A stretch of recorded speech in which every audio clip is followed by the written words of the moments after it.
Hello, hello. Long time no see. Right, what we are going to do, this is the last go in Agatha for this year more than likely, and I've been very lax on this channel, I apologise. Been far too busy having fun in the camper van.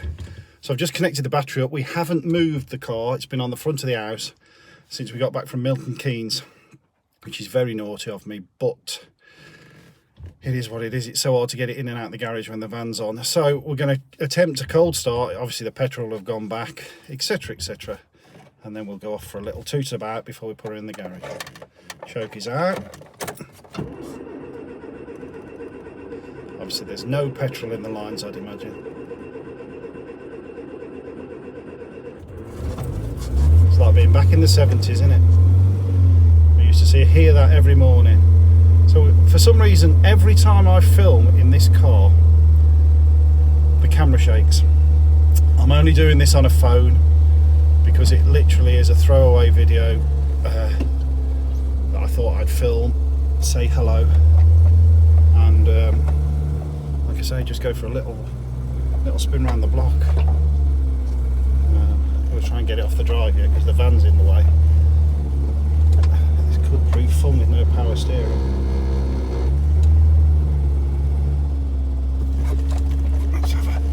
Bit of a shunt. Where's reverse? Forget where reverse is, don't you? Alright. Bloody hell. That's it. We're off. Don't usually drive it with the choke on, but there we go. We're away. We're away. Not that choking a bit. Steam it up, fan, excuse the noise, get some of the screen demisted, and there we go. I'll pick you up in a minute. Alrighty, as I say, apologies for the shakiness of the camera, but you can see me on the little screen as well. So yeah, like I say, I've been very lax with this channel this year. I apologise. The fact being is we got so much done on the car last year because of lockdown and because of not having a camper van. I kind of think that maybe a lot of people thought that I did that much messing around on cars in a normal year. I do a lot of camping in a normal year, so this year the van has been my focus. And going out and about, really. I'm very disappointed in myself. I've only done about 500 miles in the Allegro this year, but it is what it is, I'm afraid. The only trouble is, like I say, I've been leaving it on the front of the house in the vain hope that when I got a free minute I could go for a drive. It's just not been happening. We've been away most weekends, and as I'm filming this, it's the last day of October. There's already the little rust patches that I treated when I first got it, the ones that haven't been, you know, restored properly, they're starting to come back, so it's being detrimental to the car to leave it outside. So I'm just going to garage it, and it's very, very unlikely I'll get it out for the next few weeks. I've got stuff on, even if it isn't camping, and it'll be the end of November before I know it, and I won't have got it out again. So the only plus point is when Lee came and did the wheel bearing with me, or should I say for me really, we did sort of make a little plan that we should go through it this year. So maybe because I've got a garage, Lee can come and help me do a few bits over the winter. We'll see how that goes. I've got to do some work on it. It was originally going to go back to GE and have the rest of the stuff done, but I think I'm going to leave that for a while. I'm just going past the old car sales place now, the abandoned car sales. I have heard that, yeah, they're clearing it all out, if you can see that. Cars are still there, but it's looking like it's ready to be knocked down, rumours I've heard. So if anybody wants that Cavalier and that Maestro, you haven't got long. It does look like they're going to do something there very soon. So yeah, like I say, hopefully I can get Lee to pop over, and when we've got a free weekend, even in the winter, we might get some stuff done on this, because it's looking like, realistically, it'll be in the garage all November, all December, January and February at least. So it's 4 months now where I'm not going to drive it, unfortunately. It's just how it is. But like I say, the bottom of the passenger side rear door is quite rusty now, and I've got the little sections on the back of the rear windscreen that I touched up. They're pretty nasty, and as you may remember, the boot is quite rough. I have got a replacement boot which I am going to take up to GE and ask them to paint for me, and but yeah, like I say, I was going to send it in like I did last year, but I honestly can't justify it, you know, because chances are it's going to be one of these novelty cars for the next year or so, really, where I just use it for shows and the odd day out.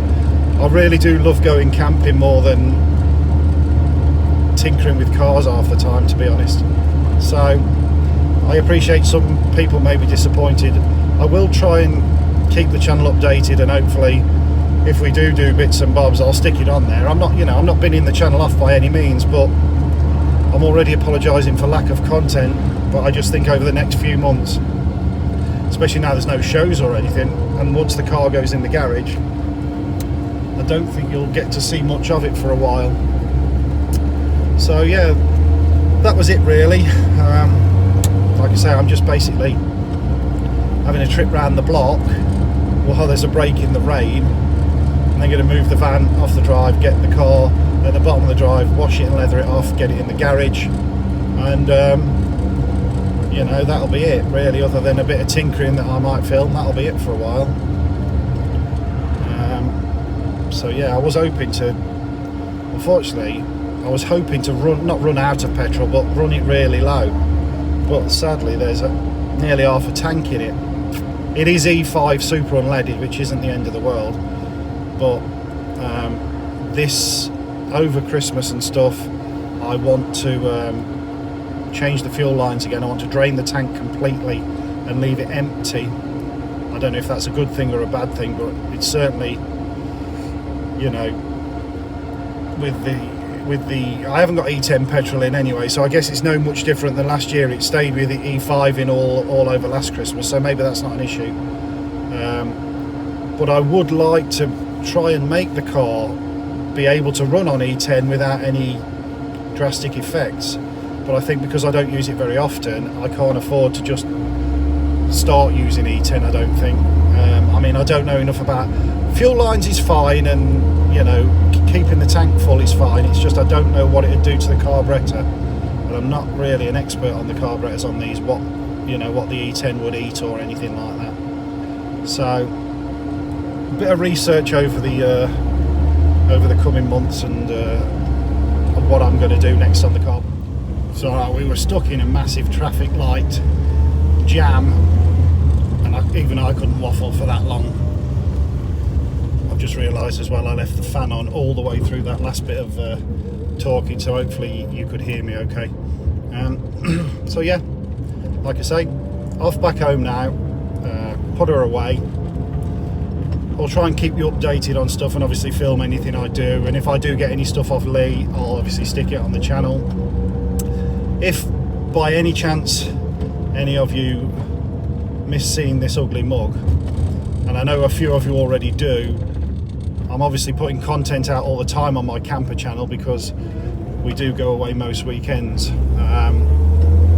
So yeah, if you want to carry on seeing my waffling and farting around, I'll stick a link up to my camper channel anyway, and yeah, I'll catch you on there. If not, I shall catch you periodically on here as and when. Until then, goodbye, see you soon. Just as a little add-on, this is obviously the issue with it being outside all the time. It rains in, and where I welded that new piece into the floor,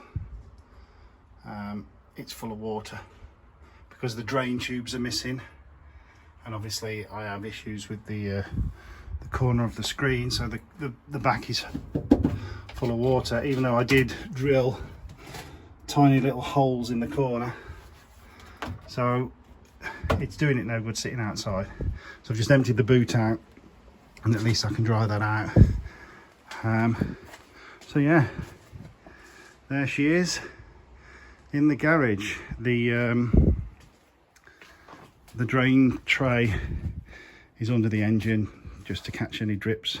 Still got a little tiny oil leak, but everything else is dry. The engine, where Lee did the new rocker cover and did the tappets, we're all dry there. The water leak that I had, we thought it was leaking from the pump, miraculously has repaired itself. So yeah, we're doing all right. We've just got a bit of tidying up to do, cosmetic stuff, but we'll get there over the winter hopefully. Anyway, there we go guys, we'll catch you later. Ta-da.